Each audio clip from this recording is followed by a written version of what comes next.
En esta ocasión te voy a presentar un análisis y valoración de un libro de texto de educación básica en México. El libro corresponde a lengua materna español en la modalidad telesecundaria y el proyecto es, o la secuencia es la 5, escribir un cuento.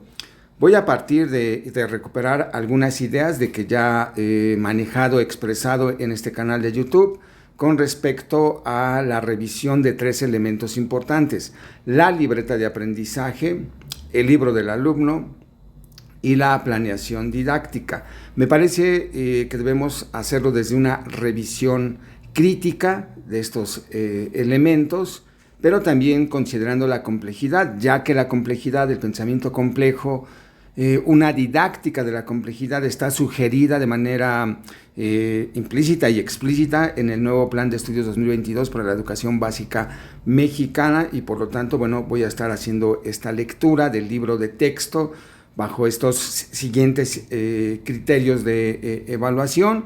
Creo que tanto dentro de la planeación didáctica como del el libro del alumno y la libreta de aprendizaje debe haber una relación estrecha. Para hacer esta revisión crítica del libro y la planeación didáctica tenemos que tener ciertos criterios de evaluación. Yo considero estos: que las actividades didácticas sean las que tú puedes hacer, que estén de acuerdo a las potencialidades y capacidades de los alumnos, que sean acordes al contexto, que estén sobre todo y de manera muy enfática apegadas al enfoque formativo, que no sean repetitivas, que lleven un orden lógico. Y bueno, eso es algunos criterios de evaluación sobre las actividades didácticas que pueden estar en el libro del alumno, que deben estar también en la planeación didáctica y que se van a reflejar en la libreta de aprendizaje. Son 3 recursos que deben estar allí muy unidos, que tú debes estar pendiente de que haya una relación lógica entre ellos y formativa desde luego. Entonces vamos a volver al elemento que teníamos, que es el libro de texto, y aquí está, que es la secuencia 5, escribir un cuento. Y bueno, también voy a estar haciendo relación a esta matriz de didáctica, de círculos didácticos. En esta, aquí te estoy presentando el que corresponde a la composición textual, que va a referir a la práctica social del lenguaje del libro que estoy mencionando. Bueno, ahí están los 4 elementos que se deben estar considerando para la composición del texto, que es lo que nos indica el aprendizaje esperado. También tengo aquí el aprendizaje esperado según el programa de estudios, es lengua materna, y según lo que nos indica aquí es escribir cuentos de un subgénero de su preferencia. No nos indica cuál, qué subgénero, sino lo deja abierto para que el docente, dentro del margen de su autonomía curricular, él pueda decidir cuál, o en conjunto, no él. Si él lo decide, es un modelo heteroestructural. Si lo deciden los alumnos, sería autoestructurante, y si se decide de manera conjunta, sería interestructurante. Yo te sugiero que vayas por el interestructurante, que hagan construcción conjunta del conocimiento y que se discuta, se decida sobre qué subgénero narrativo, aunque tú puedes proponer ciertos aspectos, ciertas ideas para llevar a cabo este aprendizaje esperado. Y bueno, enseguida vienen los descriptores del aprendizaje esperado. Entonces voy a volver al libro, a este libro de texto de telesecundaria primer año que estoy revisando, y bueno, está pensado para 10 sesiones y que se resumen o que están igual acordes a 8 fases, que de inicio uno podría estar más o menos de acuerdo en ellas, que es planear el cuento, escribir el primer borrador, revisar el contenido del cuento, escribir la versión final, revisar aspectos gramaticales, escribir el segundo borrador, que sería la fase 4. Bueno, creo que lo leí al revés. Planear el cuento, escribir el primer borrador, revisar el contenido. Fase 4, borrador, segundo borrador. Fase 5, revisar aspectos gramaticales. 6, versión final. 7, integrar la antología, compartir la antología. Bueno, allí están las fases que se están manejando, pero que propiamente en el aprendizaje esperado de lengua materna español no nos habla de una antología. Solamente menciona en uno de los descriptores elaborar un portador para publicar los textos escritos en el grupo con las características convencionales de un libro o un fascículo. Bueno, así nos lo indica. Eso no significa que no pueda ser una antología, pero sin embargo, sí hay que cuidar el enfoque formativo de lengua materna español, que son las prácticas sociales del lenguaje. No necesariamente es en sí misma la composición del texto, sino su uso social. Debe haber un equilibrio. Entonces, las sesiones de esta secuencia didáctica deberían estar equilibradas, destinadas para la composición y para el uso social. Entonces, si hay 10 sesiones, vamos a ver qué es lo que tiene este texto. Vamos a encontrar que solo una sesión, está destinada hacia el uso social. Esta es la sesión 8. Aquí ya pasamos. Esta es la sesión 9. La sesión 9, que es la fase 8 de compartir la antología de cuentos, que sería la práctica social del lenguaje en sí misma, sería el diálogo entre los autores del cuento, que son los alumnos, y el público al que fue pensado la realización del texto, pero solo se dedica una sesión. Desde mi punto de vista, a mí me parece que didácticamente hay una desproporción, no está equilibrado, son demasiadas sesiones para la composición y solo una para el uso social. Y en este uso social voy a ver de manera muy rápida lo que está diciendo. Acorde con el grupo cuál consideran la mejor forma de dirigirse a sus destinatarios para lograr que lean la antología. Es decir, se va a trabajar la antología, se les va a dar a los lectores, no va a haber un diálogo autores directo, puede ser directo, también puede ser el virtual. Personas a las que se les va a repartir un ejemplar de la antología, lugar y fecha en los que vamos a entregar las antologías.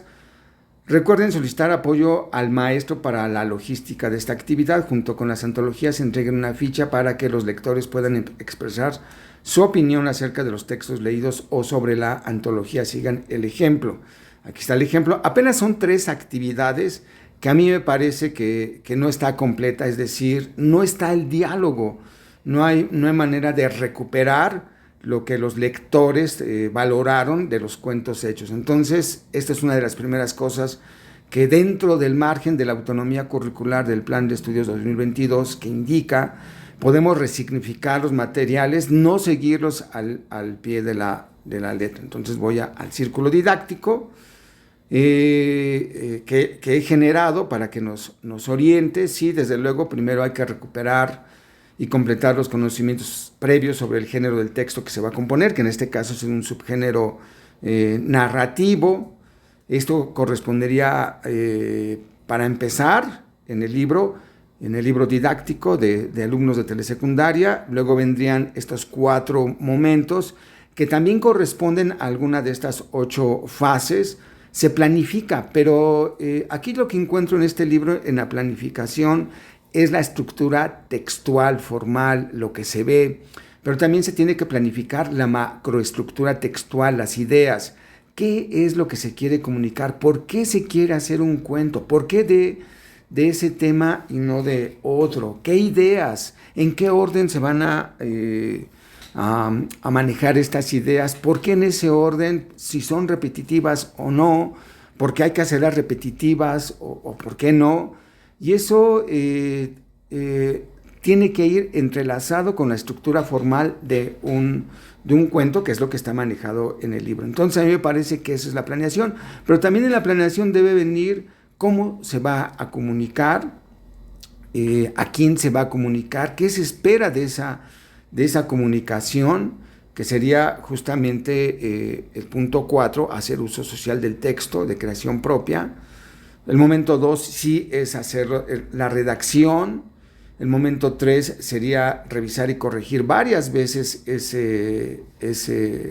ese borrador, ese texto, para que sea comunicable, que sea inteligible, que esté listo para darse a conocer, y bueno, ya propiamente el momento 4. Aunque son 4 momentos, no significa que sean solamente 4 actividades, puede haber muchas más, pero siempre guardando la proporción. Digamos, si va a haber 15 actividades, bueno, que 15 no estén 10 no estén en solo uno de los momentos, por ejemplo, en redactar y el borrador, que es textualizar, sino que estén repartidas o incluso que tengan alguna un poquito de más peso. Yo daría proporción entre la composición y el uso social. La composición está en los cuadrantes 1, 2 y 3. Esa sería la composición. Uso social, que sería el enfoque, sería el 4. Este recurso didáctico que estás viendo lo puedes descargar de la página de Facebook. Entra a esta página de Tlaloque y vas a encontrar una carpeta que dice Matrices Didácticas, Matrices Pedagógicas Tlaloque. Allí lo puedes encontrar este recurso y lo descargas. Vamos a volver al libro. Entonces decía que aquí no hay una proporción. Vamos a regresar un poco hacia el inicio. Y aquí hay algunos esquemas. Vamos a ver a estas fases, que son 8 fases. Dice planear el cuento. Entonces dice, bueno, otra cosa, aquí no está indicando el libro que sea algo individual, ¿ok? Dice que sí. Responde en tu cuaderno de forma individual las siguientes preguntas: ¿qué subgénero elegiré para escribir el cuento? ¿A quién estará dirigido mi cuento? Niños, jóvenes, público en general u otros. ¿Cómo se notará? Bueno, y nos alcanza a leer. Y bueno, estas son las únicas preguntas. Bueno, hay más. ¿Qué deseo transmitir en mi historia? Un mensaje, una enseñanza, una reflexión, un acontecimiento que sorprenda, etcétera. ¿Qué recursos del subgénero elegiré? Bueno, ya va una actividad 2 de esta planificación. Ahora que definiste el tipo de lector al que dirigirás, lo que deseas transmitir, los recursos que debes considerar del subgénero elegido, piensa en una situación en torno al cual pueda desarrollarse la trama y escribe en tu cuaderno, observa el ejemplo. Bueno, hay ejemplos, no significa que vayan a escribir uno policíaco, sino que se están basando en el policíaco. La actividad 3 dice, evalúa tu cuadro a partir de las siguientes preguntas. Esta es la estructura tradicional del cuento: conflicto, hay un desenlace, ahí hay unas preguntas intercaladas. Dice el 4, reúnanse en parejas y compartan con su compañero el cuadro que elaboraron, pídanle sus impresiones a partir de esas preguntas. Bueno, se sigue en la planificación, van 4 actividades. Vamos a ver qué viene en la siguiente hoja. Dice, a partir del conflicto que elegiste, elabora individualmente un esbozo de las partes que formarán tu cuento. Puedes hacer por medio de un esquema como el siguiente. Aquí está el ejemplo: título de narración, personajes, planteamiento, conflicto, desarrollo, clímax, desenlace. Este esquema es la estructura textual formal convencional de un cuento, que no necesariamente o no corresponde a la macroestructura textual, que serían las ideas a desarrollar, de las que se debe tener también especial cuidado para desarrollar. Y bueno, ya viene la fase 2, escribe el primer borrador. Toda esta fase 1 corresponde entonces a lo que el círculo didáctico es la planificación. Ahí está bien. Aunque habría que agregar algunas cosas de planeación del cuento. Piensa en que por este momento en la libreta de aprendizaje y la complejidad, ya en otro video que está en el canal de YouTube, había manejado esta idea de que no, en este plan de estudios 2022, no necesariamente tiene que haber libretas individuales, puede haber libretas colectivas, no libretas de una asignatura, sino que impliquen proyectos sobre un tema. Entonces esta libreta, esta construcción de un cuento, esta elaboración De hecho, yo te sugiero que la hagan de manera colaborativa, construcción conjunta de conocimiento. Si solo está lo individual, bueno, creo que el aprendizaje individual, un exceso en el aprendizaje individual, no estaría de cerca con el modelo pedagógico interestructurante, que es acorde a una pedagogía dialógica, que también es acorde a un modelo educativo humanista. Lo individual se aleja, si se excede demasiado en ello, de lo humanista, de lo dialógico, de lo interestructurante.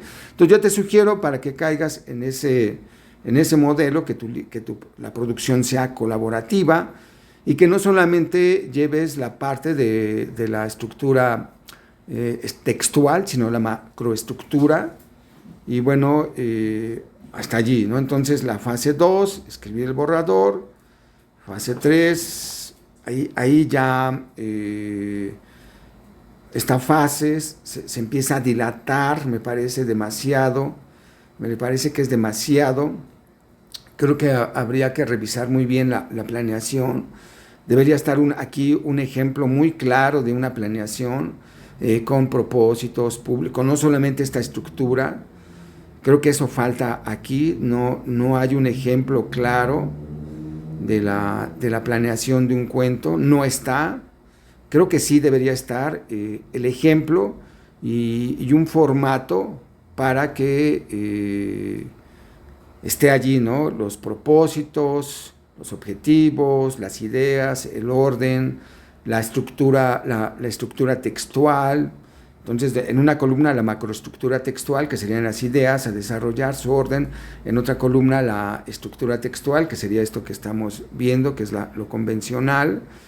Y bueno, falta ese ejemplo aquí en planeación. Creo que habrá que completarlo, tú tendrás que completarlo. Y bueno, viene la fase 3, bueno, la 2 es el revisar, la fase 3, y bueno, hay fase 2, 3, fase 2, 3, 4, 5, 6, 7, 8, fase 6, escribir la versión final, y aquí por acá está la fase 9, entonces son 2, 3, 4, 5, 6, 7, 8, 7 fases que se están dedicando a estos dos cuadrantes, la redacción y la examinación. Creo que son demasiadas. No debería estar separado la revisión de lo estructural lingüístico, que es lo que nos indica el programa de estudios. El programa de estudios nos indica en los descriptores nexos, frases adverbiales, desarrollo de personajes y ambientes, recursos narrativos, uso de voces y perspectivas narrativas, aspectos formales como ortografía y organización gráfica del texto, etcétera, ¿no? Que son aspectos estructural lingüísticos y que no están aquí. Aquí está más pensado estos descriptores en lo estructural lingüístico y no en el fondo, en el sentido comunicativo de las ideas que están allí. No está aquí, pero el enfoque formativo sí te lo pide: las prácticas sociales del lenguaje, el uso del lenguaje con sentido crítico, estético, que puedas hacer de él. Entonces, no solamente es una revisión de los aspectos formales. Entonces, ya decía yo, son 7, son excesivas, y solamente una para la sesión 9. La sesión 10 es de evaluación, que está bien, y que de la evaluación formativa después hablaré otra solamente de la estructura. Entonces son demasiadas. Bueno, son demasiadas. Quizá habría que darle unas, de estas 9, de estas 10, bueno, que están llegando a 9, la última se usa en evaluación. Te sugiero que le des entonces sesiones, le des unas 3 al uso social, le des 3 sesiones, y entonces te van a quedar 4, 5 para el hacer el borrador y corregirlo. Bueno, ese es mi punto de vista. Para que haya proporción y entonces sí haya uno social, yo sí te sugiero que haya un diálogo directo entre autores y lectores, así literalmente, explícitamente, presencial, si es posible que haya este diálogo para que esté la práctica social del lenguaje. Vamos a regresar a esta otra idea que tenemos por acá, que es en relación a la complejidad. Esta complejidad debe estar en la libreta. Si tú solamente llevas así el libro de lengua materna español, no estás haciendo complejidad, estás viendo solamente lo lingüístico y solo de acuerdo al aprendizaje esperado, lo estructural lingüístico y no complejidad. Te sugiero que entonces trabajes con otra asignatura. Estoy pensando en la de formación cívica y ética. Estás trabajando con adolescentes y jóvenes y creo que de esa manera podrías hacerlo. Tenemos en formación cívica y ética de secundaria, primer grado, 2 ejes, conocimiento y cuidado de sí mismo, que puedes retomar. Tienes 2 aprendizajes esperados. Tienes 2 temas, identidad personal y cuidado de sí, sujeto de derecho y dignidad humana. En identidad personal y cuidado de sí tienes respeta la diversidad de expresiones e identidades juveniles. Desde luego que tú debes de tener ya previo trabajado este aprendizaje con sus evidencias. Te sugiero que retomes el de respeta la diversidad de expresiones e identidades juveniles. La identidad se construye durante toda la vida. Los adolescentes y jóvenes tienen un momento de su vida muy singular de construcción de identidad. Se tiene que someter a la crítica, a la creatividad, al sentido ético. Y creo que lo que construyan aquí del saber del tema, esto sería dominio del tema. Para escribir un cuento tienes que tener dominio del tema, tienes que construir con los alumnos este dominio del tema para que entonces construyan un cuento sobre la identidad juvenil, un cuento sobre la identidad juvenil. Yo lo haría así, entonces retomo esto, un cuento sobre la identidad juvenil, y entonces sí llevaría a cabo esto del círculo didáctico, haciendo proporción entre las sesiones que yo tenga. Recupero conocimientos previos sobre si han escrito ellos algún cuento, de qué género, si han escrito cuentos de la identidad juvenil, qué han hecho con estos cuentos, si tienen un blog, si usan alguna aplicación, una red social para difundir sus cuentos. Sí hay jóvenes de secundaria que hacen cuentos y los difunden, necesitas recuperar esa experiencia. Acá en el libro no te lo pone así, pero tú hazlo, tú complétalo. Después ya puedes dialogar y proponer varias opciones, pero de aprendizajes esperados, de dominios de conocimiento que tengan los alumnos, de aprendizajes que ya hayan trabajado.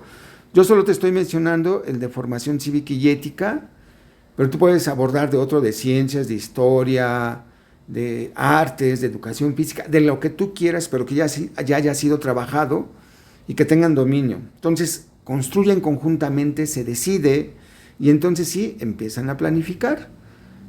Tanto la macroestructura textual, las ideas principales, como la estructura textual, lo tradicional del cuento, a quién va dirigido, cuándo y cómo y dónde se va a dialogar con los lectores, para qué, y una vez dialogado, qué se va a recuperar, qué experiencia se tuvo de hacer ese uso social del texto.